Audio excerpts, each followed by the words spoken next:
What's up, everyone? Welcome to another episode of the Marshall Street podcast. This week's special guest is Monica Strut. She is a heavy music band consultant, social media consultant. She has written for Heavy Mag. She's done heaps. And this week we talk about what it's like when you have to get new band members in your band, what social media campaigns look like, as well as when you're choosing songs for your next singles, marketing your new releases, a whole bunch of stuff. So stay tuned. As always, hit like, subscribe, hit the bell for notifications so you don't miss out on all of our awesome content. And if you wanted to leave a comment and tell us what you thought of this podcast, we would love you. All right, stay tuned. It's going to be a good one. Enjoy.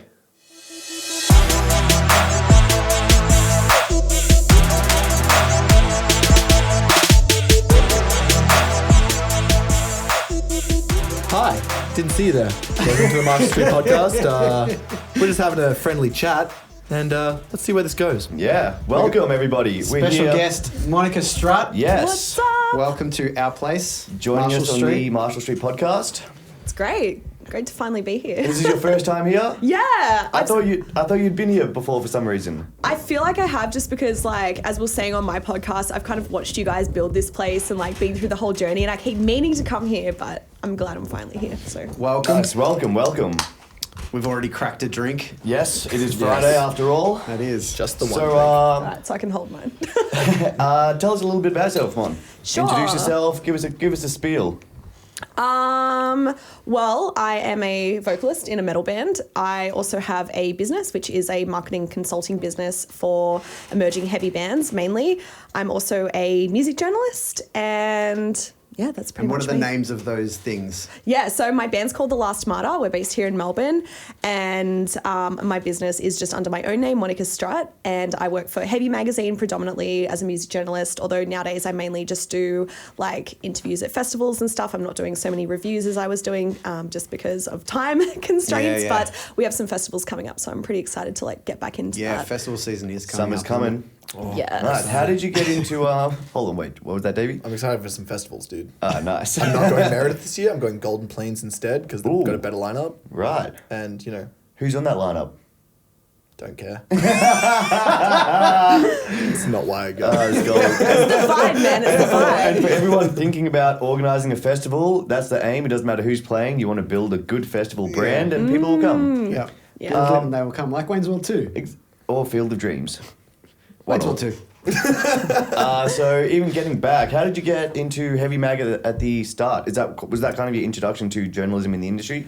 Sort of, but not really. So I've been writing for about over 6 or 7 years now. I started working for a publication called SF Media, and SF Media, I was there for a couple of years just doing the odd review, and then that the owners of SF Media then took over Heavy Magazine, and I continued writing a little bit, but then the new owner, Carl Newman, who owns it now, he took over in 2016, I want to say, and then he was looking for a team, and that's when I sort of became a senior staff member as opposed to just a reviewer, and I started managing their social media, and that kind of like projected me on the path that I'm at today. Cool. So was that what kind of got you into, I guess, corporate social media or doing social media with business-orientated goals? Yeah, pretty much. So I had always done social media with my old bands that I was in, and I always really liked it. And also one of my best friends is a really successful YouTuber, so I was always fascinated by the idea of social media. And I was working in kind of like an admin job for a like rights management, like royalty collection company, not APRA. It's APRA, but for writers and visual artists. They're called Copyright Agency. So I was doing like admin, customer service, and the odd like, you know, kind of digital marketing, website updating type stuff there. But I looked over at the communications team and saw them playing on social media all day. And I watched my best friend, her name's Stephanie Lang, be on social media and earn a full-time living for it. And I just became fascinated by it.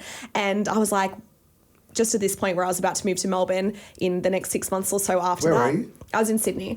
Yeah. Okay, cool. And I was like, man, imagine just like playing on social media all day. Like that'd be fucking rad. Now I can't stand it. I actually am probably going to go on a social media hiatus this weekend. I currently in my day job manage social media for a very, very corporate client. And I just like if it's not my own social media or like someone in the creative industry social media, it's not really my bag, and it's not as fun as what I anticipated, although it definitely was at first, but it was a lot, like managing social media for Heavy Magazine, like getting up at 6 a.m. for festival announcements, and just like, yeah, it's like a 24-hour job basically, so it's definitely not for the faint-hearted. But Do you reckon it's changed much because of the ability to schedule things now and all that sort of thing? yeah, it has, absolutely, but you still have to be on the ball, because if there's a Something spelling changes mistake overnight, or yeah. like a factual error or something in there, or you get like a derogatory comment on something, that's kind of like, you still want to be there to, when the post, especially like an announcement post, when it goes live, to make sure, okay, like even though you've checked it 3 times, I'm always paranoid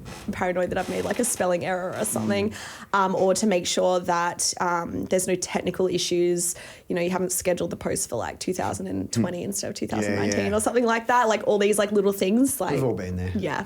Wait, so do you have to like sort of curate the comments as well? So if someone says something like fucked up shit, you have to get rid of that stuff? Yeah, I mean, there is a fine line. So I guess like every company has to kind of decide for them. For the most part, like, I mean, for Heavy, we kind of let all the comments ride as long as they weren't like derogatory comments towards like a minority or something like that, or like hate speech. But like, I feel like that's obvious that you would is just the delete internet, that. isn't it? Yeah. Well, there's varying degrees. But in terms of like, oh, I hate this festival, like obviously you're not going to delete Like, comments yes, like okay, that. Yeah. Cool. Yeah, it's kind of good though. So You just want those crime, sorts of because people to get rid of, because then someone else will fucking Just like jump in illegal and- shit, Like, what do you think is important in terms of like the way that you're seen on social media? Do you think it's important to show your personality or give as much information about, like, say, for example, the band or the tour that you're doing? Like, what is kind of like the top tier of like importance when it comes to social media posting and things like that? Yeah, so I think definitely showing your personality is a really good thing to do, because at the end of the day, like if you have no personality, no one's really going to find you interesting. So even those like, you know, comments that you make that are maybe going to like skew people to maybe not agreeing with you, that's absolutely fine. Like I encourage like polarization.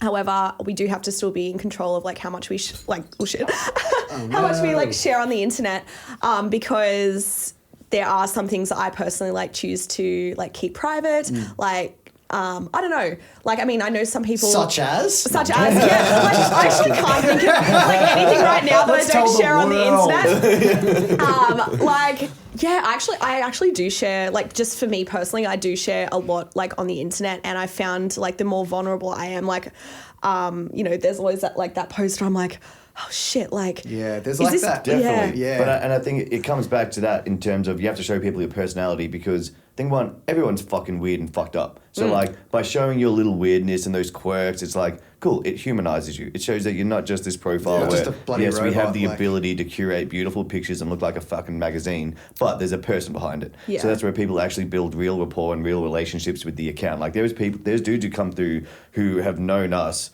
who never met us, but know the ins and outs of this place, of us, purely because they watch it through fucking online. I find that like when you show that stuff, when you show that like I'm a fucked up person or like I'm not perfect and you're not doctoring a bunch of stuff, you get a bunch of trust But it's towards so an individual obvious online. that on the other side of things, Correct. if you see someone that's like Hugely. trying to like portray themselves as this like perfect attention Yep. seeking. Yeah. Yeah. Or just like your bullshit radar, humans' Yeah. bullshit radar is pretty fucking good. Yeah. Okay. Especially We our won't name- generation. Yeah, and younger below, they're just getting better and better at We picking won't name out those- anyone, but we were just watching someone whose bullshit radar goes off immediately. Oh yeah, it's great. It's just like the faux business world just this people that are pretend, and you like- watch it and you're just like, man, like this is how is it's- that getting past anybody? Yeah, Yeah. it's bananas. But Yeah. so definitely like being yourself. Because at the end of the day, even if you build a fucking monster account or a monster fucking, you know, on whatever platform or whatever industry you're in, if you build it off the basis of you not being true and genuine to what you're really about,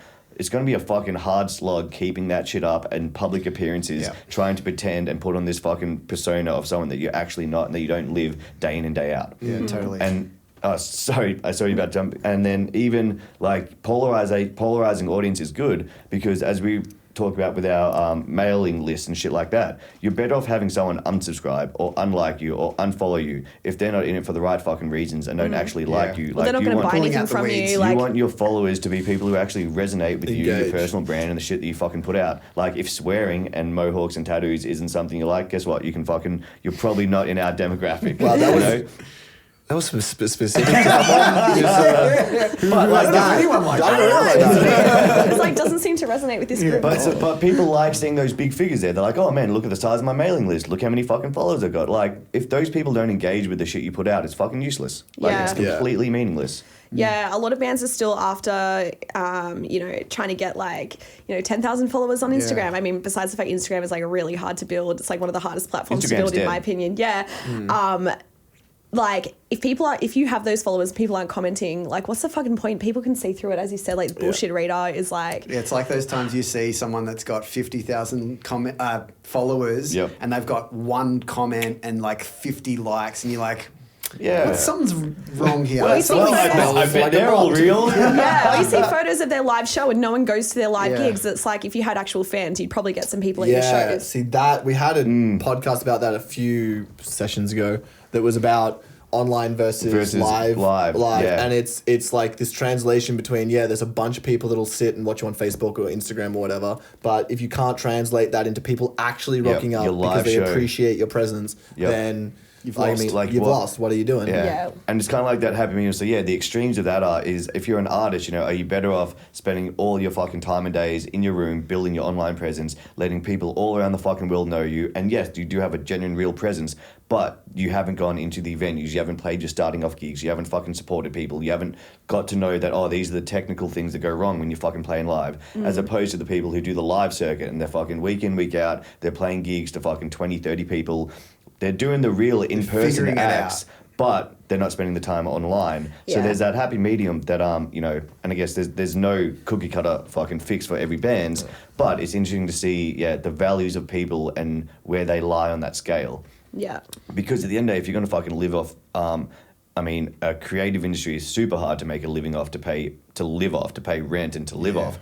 You need to do both. Like, you need to be able to present yourself online to build an audience and then be able to monetize that audience in a non-deceitful and fucking organic way, as well as be able to play a fucking good live show. Like, at the end of the day, this is music. We're here for fucking music. If you cannot play a good live show, you're not going to make a career in it. Yeah. So you've played music since you were young? Yeah, so I started my first band when I was like 13. I call it my first band, but we really just played to like friends and family. We never actually got into any That's a venues. band. But we wrote original songs. Underground so as fuck.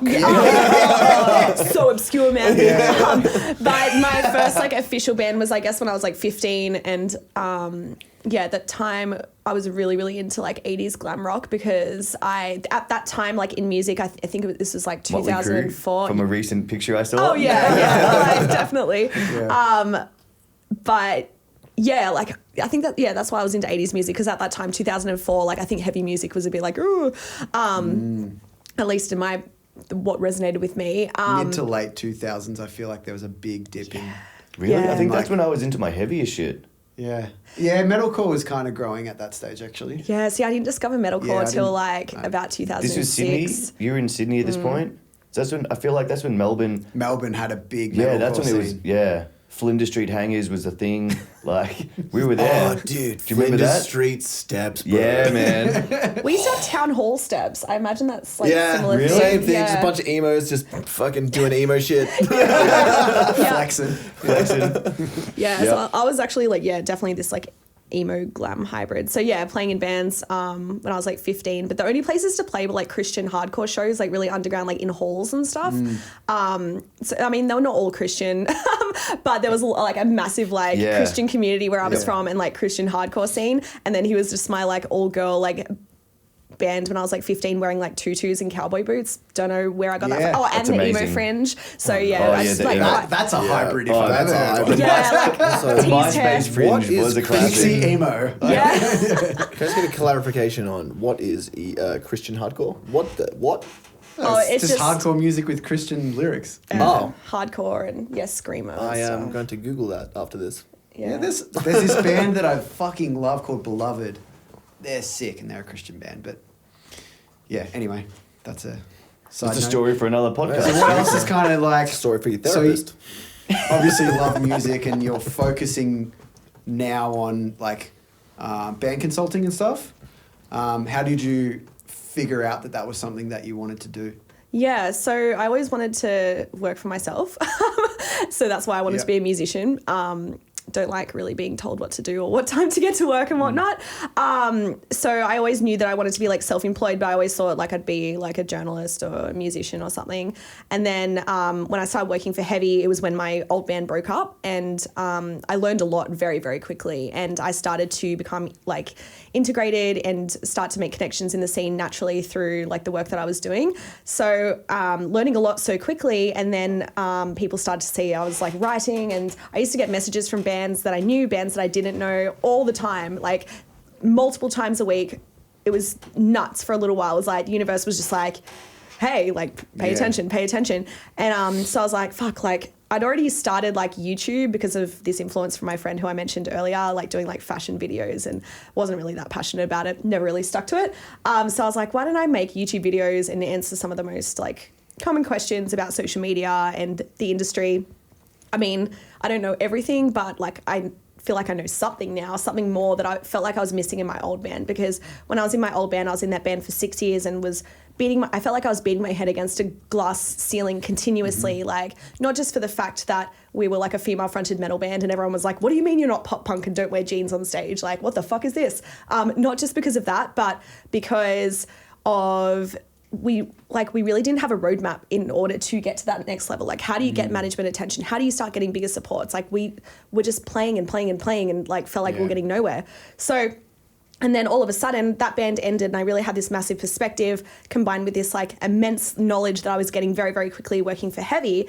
And so, I started this YouTube channel, and from there, one band approached me and they were like, we don't really know exactly what we want from you, but we feel like we need to sit down with you and just like, you need to like consult with us on some stuff. And I was like, okay, sick. So we went to the pub, did a few consulting sessions, and I was like, yeah, this is sick. Yeah. Like, I want to do this forever. Like, this is amazing. And I feel like I was getting so much out of it and they were getting so much out of it. And like, who doesn't want a job where you can just like sit at the pub and talk about music? Fucking oath. Yeah.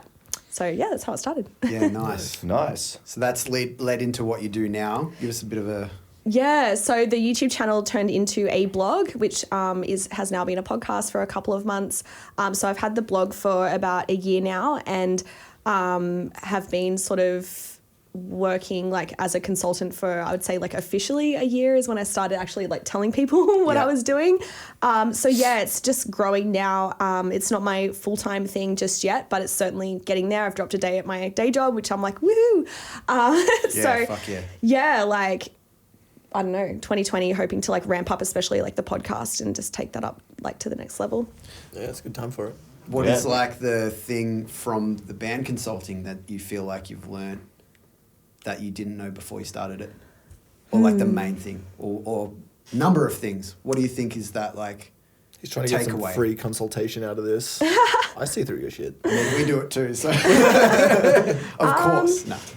I think the thing that I thought before I started working as like on the industry side of things, I think the misconception that I had was that for some reason the music doesn't matter, and that these industry people are looking for something. I mean, yes, they're looking for something that's marketable. Yes, they're like, there's certain things that you need to have in place in order to be at that point where you're going to get approached by labels and whatnot. But I felt like when I was younger and in bands, like I felt like my band was really good and just that would be enough. Like I was in a good band and we were really great live and tight and everything, put on a good show, and I was like, why aren't these people coming and knocking? So I think the biggest thing that I've learned is the music actually matters. Like at the end of the day, like I've seen bands with like 2,000 Facebook likes. I mean, I was at Big Sound in 2017 when so many amazing bands like Drown the City, Pagan, like too many to name, but they're like the key ones that I remember. And Pagan had like 2,000 Facebook likes at the time, and they were just getting offered international touring deals after that because their live show was fucking phenomenal. And they really, really stood out as a band to watch. And it didn't matter that they only had 2,000 Facebook likes. A lot of bands would be like, oh, we want like 5,000 or 10,000.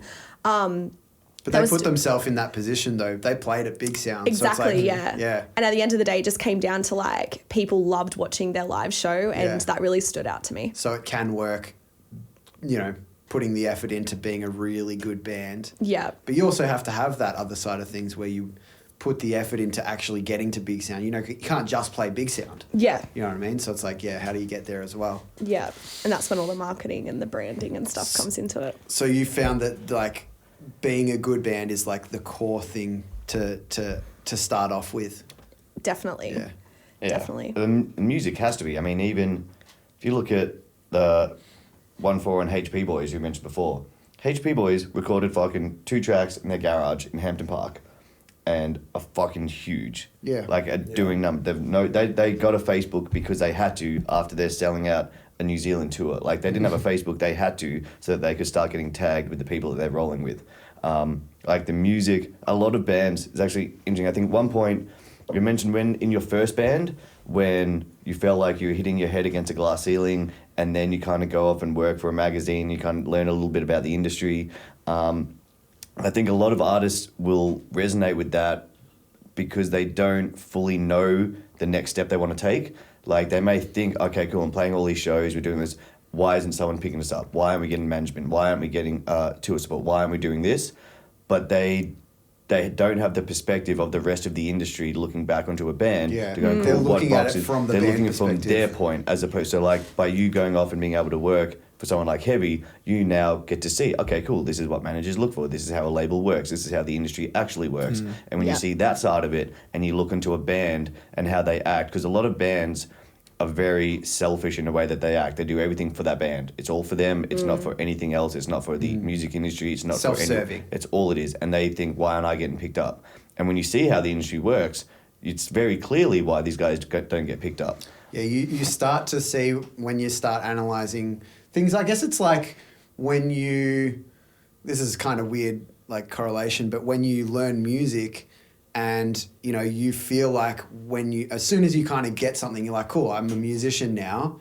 But then you look and you finally learn how to learn the and you look theory back. and all of the stuff. And then you can poke holes in the stuff that you've done in the past. 100%. It's kind of like a similar correlation, I guess. Yeah, But yeah. 100%. And so like songwriting, I think is a huge one. Like I'm not going to fucking pretend to be a songwriter, but you can tell when people learn or a band or an artist learns How that to the write a music they good write song. is not for them or their band. It's for the people that they're listening. If you write a song, it's for you. If you write a song for you, don't complain when no one else fucking buys it. You buy your shitty song. Yep. Okay? Then don't fucking do not Jesus. Tell us what you really think, man. But no, 100%. And Yeah. then you not fucking complain when no one buys your song and you don't have a career in music because you wrote that fucking song for you. When people start writing songs for the audience, for the people who listen to them, you can really hear that their songwriting changes. And then that's when you go, oh man, I listened to the song and fuck, I just went through this fucking breakup and this is how the fuck were they listening to my thoughts and how this was written for me? Yeah. Like there's a difference between that and you listen to someone's song, you're like, okay, cool, well you wrote this about that point in your life, cool, this song was written for you. There's a difference between hitting the on repeat button as to just next, like going to the Correct. next thing. Yep. Like when you vibe with something, when something's like, oh, this is literally written about me. my life. Yeah. Like how did that get in my head? Yeah. It's because the ability. They understand. You understand.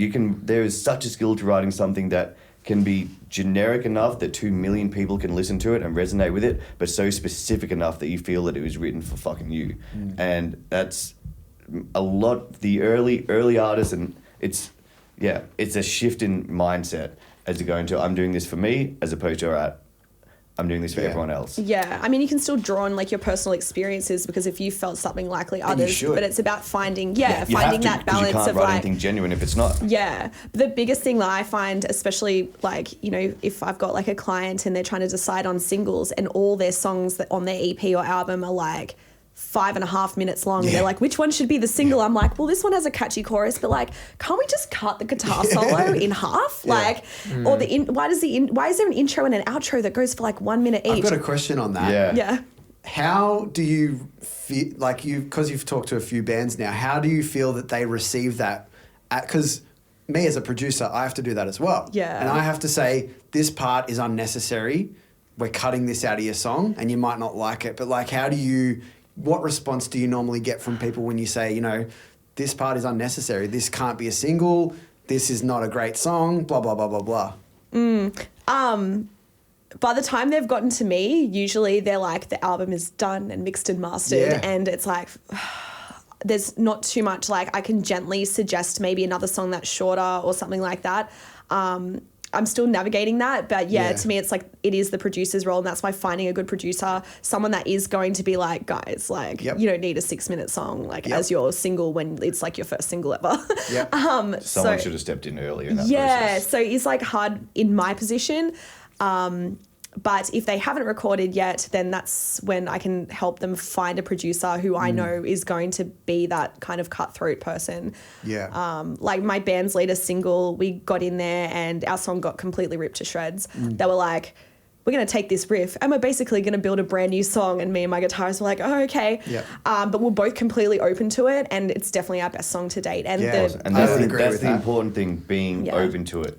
Because there's, and again, it's they're looking at it from, you wrote this for you or did you write this for other people? Like going, okay, cool, I wrote a song, but guess what? I'm open to the fact that it might not be the best or most commercially viable song in the state that it is. Got some cool elements, let's go and work it. Let's get another set of eyes in the room. Let's look at it from a commercial standpoint.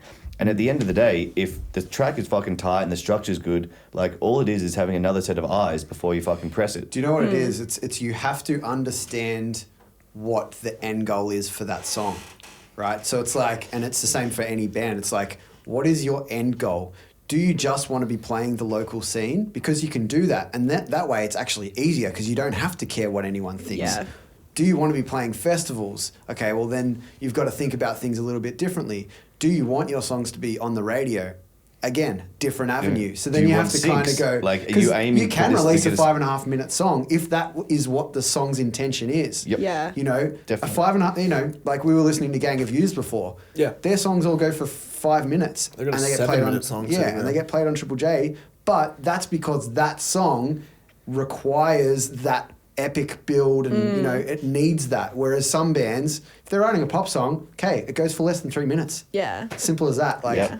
so I think that's the approach that a lot of people don't understand or can get personally attached to. They're like, this is how the song is. It's like, yep, but, you know, we've got other songs that we can use, or you can build that song into another song. Just because it's finished in your head doesn't mean it's actually finished. Yeah. We've had both sides of that argument happen Totally. in this room. Like Yeah. with some people being super open, being like, "What do you think? Let's mix and match. Yeah. Let's pull a song apart and restart." And then we've had people in the same band be completely stonewalling TV about. cooks. 100%. Yeah, which is fine. Like at the end of the day, we, especially like as a studio and as a producer, we will play out the role that is required. If you want someone to record your song, cool, we'll record it. If you want someone to try to get the most out of the song to try to maximize, beautiful, we're here as well. Yeah. Like there's years of experience in the room. Let's fucking use them if you want. Yeah. If you just want to record what you wrote, it's completely fine. It's completely up to you. But again, coming down to expectations and what you want out of it is a Yeah. big thing. If you have the expectation of something that's going to happen and you're not willing for anyone else's opinion to come into budge, the yeah. room, then don't be surprised if you didn't get the right out. You might nail it, and in which case, fucking sweet. But if it doesn't, and you didn't listen to anyone else's advice along the way, you've got yourself to blame. Yeah. I think a lot of people feel that having that mentality of like over analyzing what the outcome's going to be is kind of like selling out. And I know that that's kind of how I used to think a I few think that's years an ago. immature mindset in the industry. Yeah. And I also think a lot But of that people... happens when you're young, though. It's an Like, immature Yeah, mindset yeah. in the industry. You get 4 years in and you realize that you're fucking an idiot 4 years ago. But even that, I think a lot of bands don't realize how many of the bands they listen to isn't the band actually writing that song themselves. Like, Yeah. My Cam just got back together.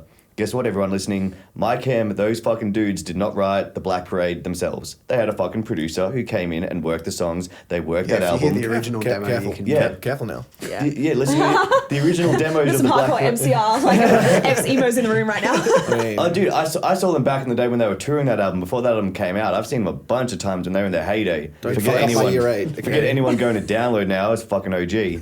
But Alright, mate. they Alright, did not. mate. They did not write that album. Like they Yeah. had producers. There was other people in the room to get that album. So Yeah. when a lot of bands starting out, they don't realize that. They're like, oh, it takes four or five people in the band, and we're going to do it. It's like, that just being open to that idea, just someone exposing them to that as a concept in terms of that's how music's written, I think that's something that hasn't fully transitioned into the mainstream up-and-coming bands and artists yet. Yeah. It's not a normal thing to invite a producer into your fucking rehearsal session. Yeah.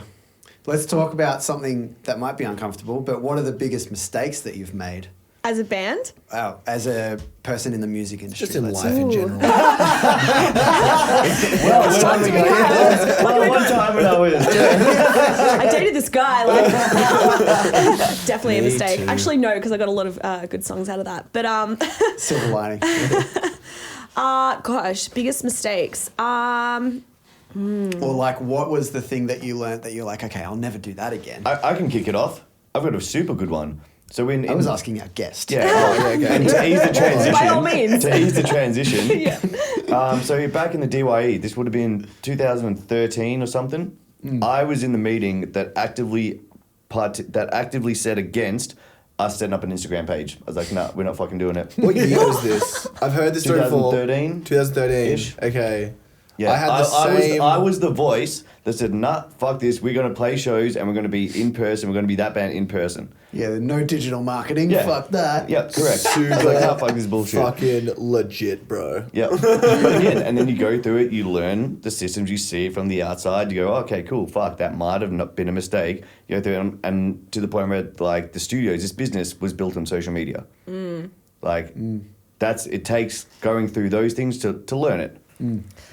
I think one of my biggest mistakes is letting lineup changes completely stall the progress of my bands that I've been in. My old band went through several lineup changes, and it was a little bit of a different time then. However, it definitely stalled us because we waited and waited to get like a replacement rhythm guitarist. Yep. Where we could have just got like a session guy or like put the guitars on tracks. So you were trying to find the right person. Yeah, and then like this new person would come in, and then we'd like rehearse, and then we'd like play shows and stuff. Yeah. Whereas nowadays, like, you know, I had a situation happen to me this year with my band. I had 3 band members leave in the period of 3 months, all for like varying different reasons, and like no animosity. In fact, one's coming back. He had to get sent off to Amsterdam for work, and now he's coming back. So and I'm so excited about that. But we still released and recorded this single, and me and my guitarist had to sit down together, and we'd be like, we can kind of like let this stall our progress for a year or something until we like find the right people to like come in and like reform the project and stuff, or we can think a bit more outside the box. And luckily I had some really good friends of mine, Red Hook, go through a very similar thing only last year, and her Emmy, one of my best friends, and her guitarist really, really powered through, and they were very good role models in terms of okay, so how did they do it? They worked with a producer, and they kept on songwriting and releasing just as them two, and then they eventually found you know, the right people to come in now. And if they hadn't have done that, they wouldn't have played Download in the UK, they wouldn't have played Download like 2019 and 20. They wouldn't have played Good Things. Like, they wouldn't have toured with like Seven Dust and Bad Wolves and all the amazing people they've toured with. They made the decision to keep going. If they had been in that narrow mindset where we got to find a band before we can start recording music. Exactly. And if you're stuck in that position, like, reach out to someone in the industry, like reach out to a producer or, you know, someone like a consultant or something like that, and be like, I'm in this position. I don't want this to stall my career, because like, as much as I don't want to say like time is of the essence, like in terms of like age and whatnot, because, you know, you in can the throwaway music scene, it is. Yeah, definitely. like there may be some genres where that is a factor. I play in the heavy music scene where it's like not so much of a factor. But definitely, like, you don't want to waste your life. You want to keep going towards your dreams. And I think having outside people have influence on what my goals were and what I could personally accomplish in my life was a huge mistake. So I'm glad I've learned from that now. And And even one thing that you mentioned there was reach out. You're like, we reached out to a producer, another person. Reach out. So many people, not just in not just in the music industry, but on whether they're pursuing a hobby or a passion, whatever it is. There's a sense of the first 3 or 4 years of going about it alone. You're in solidarity, watching YouTube fucking videos, learning tutorials, whatever it is, but it's going about it on your own. When reaching out, just literally sending, whether it's someone like yourself or the studios, someone completely fucking random, go on Instagram, send someone a message being, hey, I'm going through this. Do you have any tips? Something as easy as that can alleviate so much stress and internal fucking dialogue that people put their minds through, which is completely unnecessary just because they're going about it on their own. Yeah. So that point of just reaching out to someone is hugely valuable. Yeah, not just for the strategy, but for the moral support as well. Right. Like, Yeah, for everything and anything, and all the little intangibles that come along with it, like just being able to talk to someone else about what the fuck you're going through, all the little things that you don't think are on your journey from A to B, they help you. All the other little Because bits. they can see the things that you've got your blinders on. This is what's wrong with me. It's like, hang on, you're not noticing the shit that's going on off the sides here. Yeah. Someone else can see that without Yep. any even thinking. Yep. And I just want to say, like, without any disrespect to like any old band members, because it was an amicable thing that happened. But even with my old band, every single time that we had a lineup change, always for the better. We always got someone who was more passionate, had more skills that could contribute to the business side and the admin side of the band, rather than hangers on that just want a free ride and just want to turn up to rehearsals and not put any money in or something. What do you see as a consultant? What do you see as kind of the main things that like a lot of bands are doing? Do you see some commonalities between bands and you're like, why do I keep seeing this? Is there anything like that? I have my biggest pet peeve. Do Go you want to on. hear it? So releasing an album because they think it's going to get them more respect. Oh, right. Releasing an album before they're ready. Yeah. Yeah. Yeah.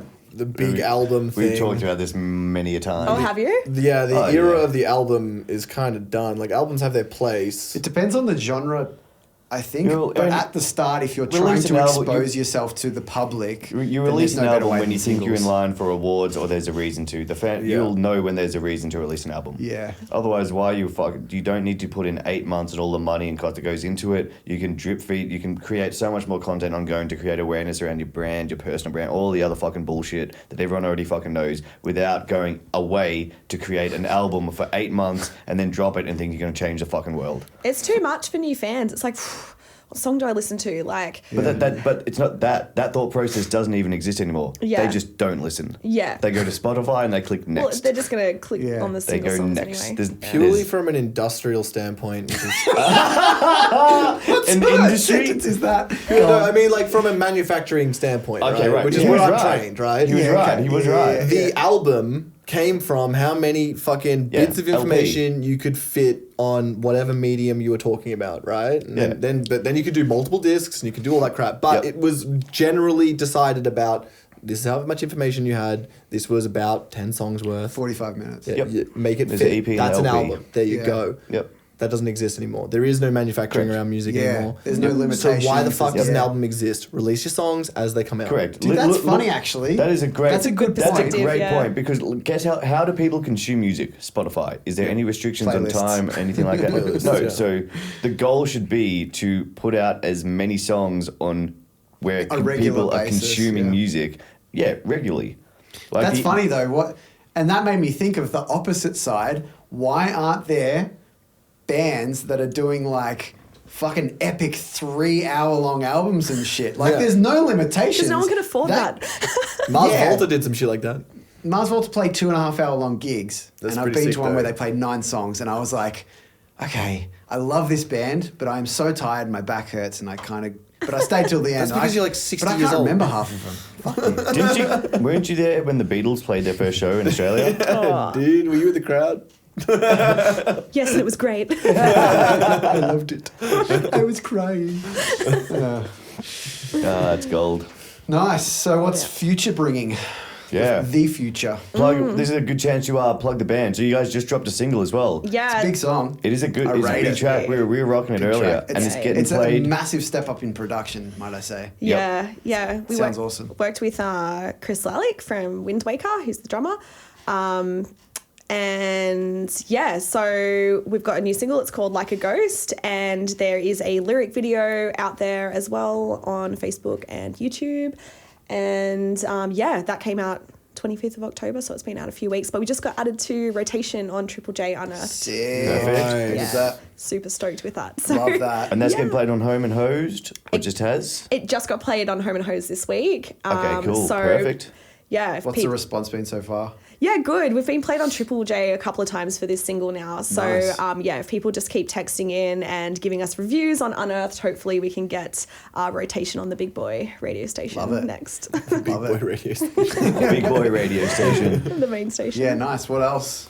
About What else? consulting, artist, the podcast, all that sort of stuff. Yeah, so I have just wrapped up. I actually, with this single release, I decided to document everything in a VIP group. So we had members come in and subscribe for 5 weeks, and basically I shared everything. Like, I took them in like the back end of like the Spotify stats and showed them exactly what my PR company wrote in terms of like applying for playlists. Like, I documented like the whole journey from, setting up like pre-orders and organizing the PR and then going through the actual release and what I was doing on marketing, like every single thing to do with this single release. So I've just finished up as of today, the 5 weeks have ended, and I'm now turning that into an online course. So, whilst it's like basically the videos that I did live, but in a course, and you can rewatch it back and reverse engineer everything that my band did. And I'm fully transparent. I wouldn't invest this much money in ads again. But this is what I would recommend kind of thing. So if you're kind of, you feel like you haven't got the traction for your singles or your releases maybe in the past, then watching, because I feel like there's no transparency in like what an emerging local band is doing to kind of push to that next level. And having like the Triple J Unearthed rotation is like definitely like a tick that we like accomplished through this. And so if you want to be a part of that course version of that will be coming out in the next couple of weeks. So definitely like come follow me on Instagram. It's just Monica Strut, and I will let you know Nice. when that's coming out. Perfect. Any other questions? Nice. Nah, I think we're about good. Davey? Oh, okay. I've always got a question. Hold on. All right. So, when you go to a gig, right? Who rocks up first out of your band? Surprisingly good question. But like very intricate. Yeah. I don't know. Usually me a lot of the time. And you play Vocals. just vocals? Yeah. She Where's plays the the drummer vocal at? She plays the vocal. Yeah. She plays but the vocal. I don't know. Like gosh. Are you guys playing any gigs coming up, by the way, that you want to Yeah. plug? Oh, yeah. That's right. We are playing a gig. 7th of December. Into your question. I helped. 7th of December, supporting Bare Bones at Stay Gold with Fangs, who are my friends from Sydney. So that's Nice. good. Stay Stay Gold. Gold's venue's fucking sick at the Yeah. moment. Oh my god, Yeah. that's so good. It's kicking goals, isn't it? Yep. Stay So I'll gold. get back to you on who turns up first to that gig. Okay, Yeah, good. good. Because Why are you interested in that? I've got a theory that the drummer is like the most dedicated and Well, the they most, need to because they got and the most fucking drum fucked kit. on Yeah. band member of every But band. Thank you. Dude, That's their choice, dude, though. No, that's... It's not their fucking choice. No, correct. She said that, not me. Because, dude, You I need was- a drum line. I was the fucking DJ, man. I had to play with 2 MCs who brought nothing. We supplied our own So you've wireless made the mics. scene your kid being boxes. the standalone We vocalist, supplied yeah. our own wireless mics, which guess what? Ended up with the fucking DJ gear. So I'm the one carrying fucking turntables, mixes, fucking records. Yeah. What Yeah, do they I'm bring? the drummer. Vocals. So I'm I the can see drummer. that No, question. see, who turns up? I'm trying to change the Yeah. game from the inside, okay? The vocalist should be fucking lifting in the drums. Yeah. Sometimes they do. I do. Yeah. And that's it. Yeah, good. We're glad to hear it. All the vocalists out there, Yep. please help the drummer and the guitarists Yep. take And the in their DJs. gear. Don't just Yeah. like, People with rock gear, up and it's knock a up. Play. band. It's a weird hill to die on, but I'll die on this fucking hill. That's fair. Oh, it's gold. Nice. All All right. right. Well, thank you for visiting and being on the podcast. Yeah, thank you. Is there Thank anything you. else you want to plug before we go? No, that's it. Just the show, 7th of December, and come follow me on Instagram. Perfect. Monica Strut, if you're a band in the heavy industry or the heavy genre and you want to improve your social media presence, look at how you guys can take your band, your artist to the next level. Definitely get in touch with her. Marshall Street Podcast. Follow us on all the fucking platforms. Comment, Subscribe, comment, hit us up in the emails. We'll answer all the questions. Stu will not shave his beard again after this month because... I might keep the mo. I Yeah, watch it's it when it scary. grows Are you in. going to keep the mo but keep shaving your beard? Watch when it comes in. I don't mind it. It doesn't. You heard it here first, Yeah. everybody. I'm not going to go into any more detail. You look like a But 70s porn star. I'm Yeah, I'm fucking like about handled by that. that shit. See, I don't mind it. I don't All right, mind. well, on that Deb note- hates it. Deb needs the beard. Okay, well, that We might are be a out problem. of here. Thank you very much. Thanks, guys. Peace.